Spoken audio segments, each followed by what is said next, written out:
55 degrees as we leave Trinidad, Colorado here this morning. A little chilly, but not uncomfortable. And we're on our way to Durango. We'll spend the night there and do $1 Million Highway tomorrow.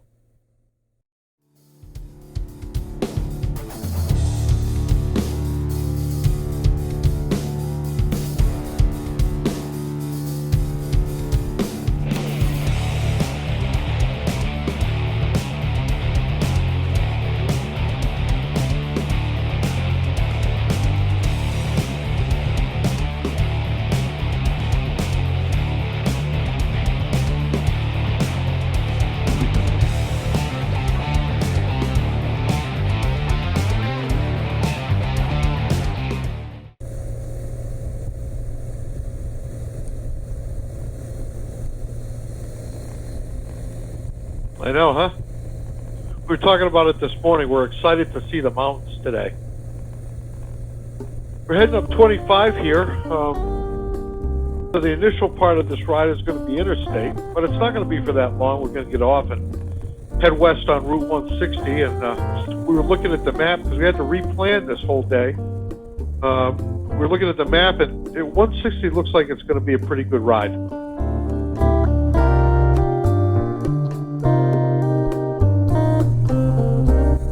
We'll be catching our first sight of the Rockies today. This should really be...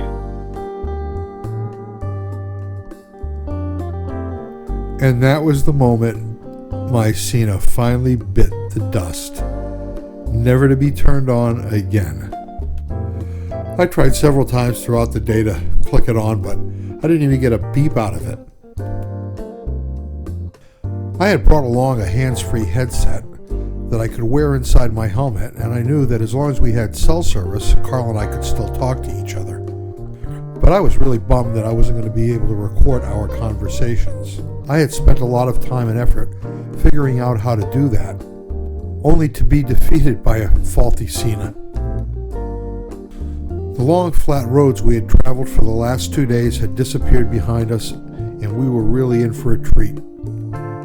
These curvy roads and mountain vistas are what I had ridden all this way for.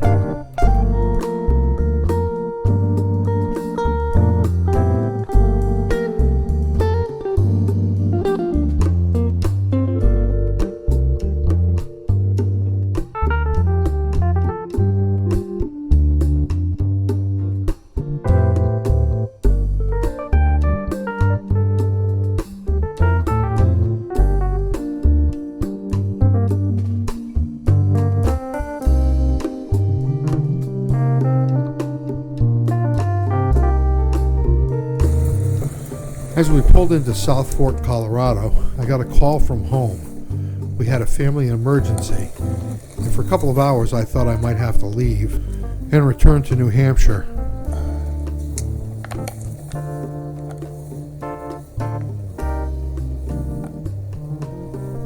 Sharon assured me there was nothing that I could do even if I came home, and that I should just continue the trip. Of course she was right, as she always is. I'm just saying that to score some points.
Route 160 follows a pass that climbs up through the mountains, and then finally descends down into the beautiful little town of Pagosa Springs.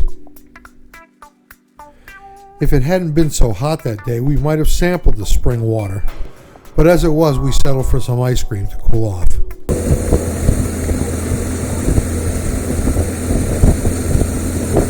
That's where we came from, right up there.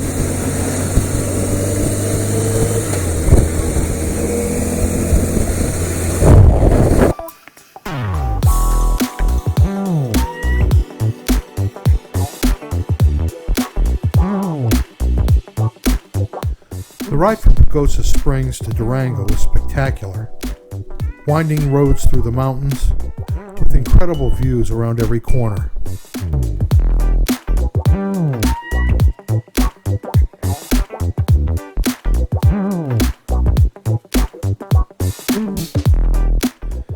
Every time I thought it can't get any better than this, it did. And to think, we hadn't even gotten to the Rockies yet. This trip was a dream come true.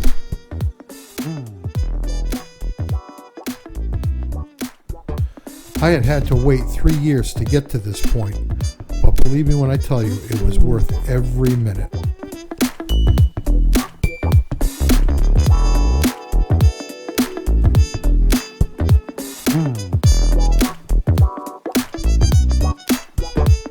The heat that had dogged us all day long was alleviated by the cloud cover. This made for pretty comfortable riding through the mountains.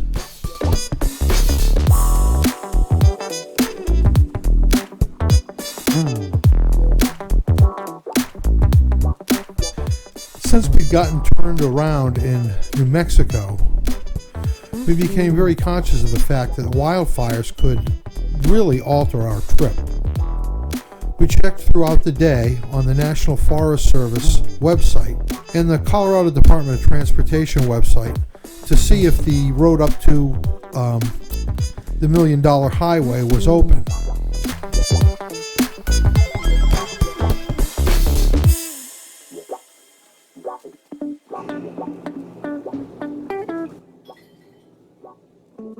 So far, the official word was, while the road was open, you had to follow a pilot car up through it. No problem for us. We were willing to do that for sure.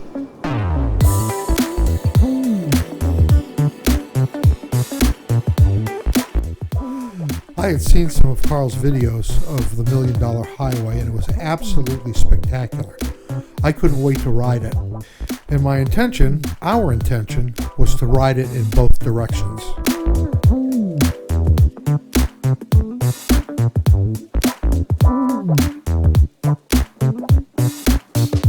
As we continued to ride towards Durango, the elevation dropped and the land flattened out. We had those nice long vistas, and we could see the Rockies in front of us.